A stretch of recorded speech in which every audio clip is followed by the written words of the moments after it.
सीधा रुख करते हैं मेरे सहयोगी राजीव रंजन का।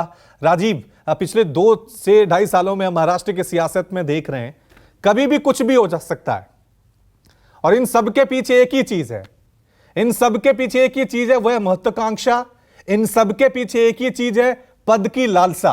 किसी को मुख्यमंत्री बनना है, किसी को मंत्री बनना है, और मंत्री बनना है तो वित्त विभाग का मंत्री बनना है, किसी को जल विभाग का मंत्री बनना है, पीडब्ल्यू विभाग का मंत्री बनना है। इन सब के बीच ये जो सारी खींचतान देख पा रहे हैं आप, किस तरह से विश्लेषण करेंगे महाराष्ट्र की सियासत का?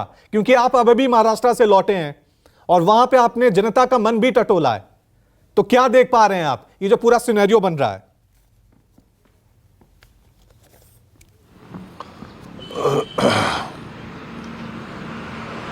देखिए, 2 बातें हैं रवि। पहली बात तो ये कि महाराष्ट्र में ये कुर्सी और करेंसी का जो खुला खेल चल रहा है वो देश के सामने है।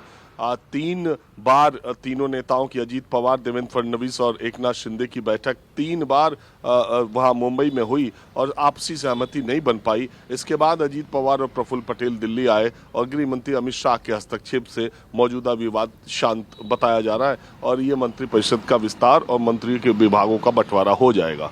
ये कहना कि विवाद नहीं है, ये कहना कि ये तीनों पार्टियों में सब कुछ ठीक चल रहा है, ये बेमानी है। क्योंकि आप देखिए, 10 दिन आज हो गए जब शपथ ग्रहण हुआ है अजीत पवार गुट का, तब से लेके अभी तक मंत्रालयों का बंटवारा नहीं हुआ।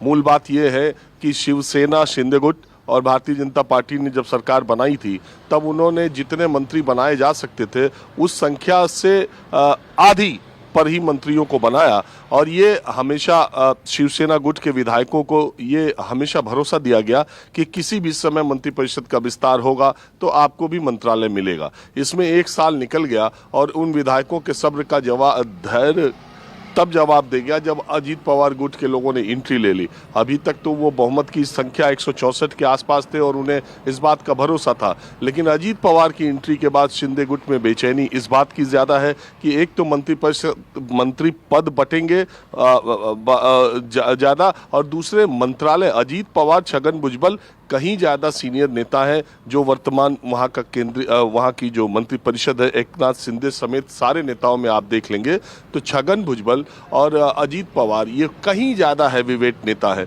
तो ये किसी भी पद पर मान जाए ऐसा नहीं है। इससे ये भी बात साफ होती है कि बीजेपी आला कमान से ही इनकी बातचीत थी और उसके बाद ये ऑपरेशन जो एनसीपी चलाया गया, गृह मंत्री से उनके मिलना ये संकेत देता है ये सब कुछ दिल्ली के इशारे पर हुआ है और दिल्ली ने अपना काम किया है।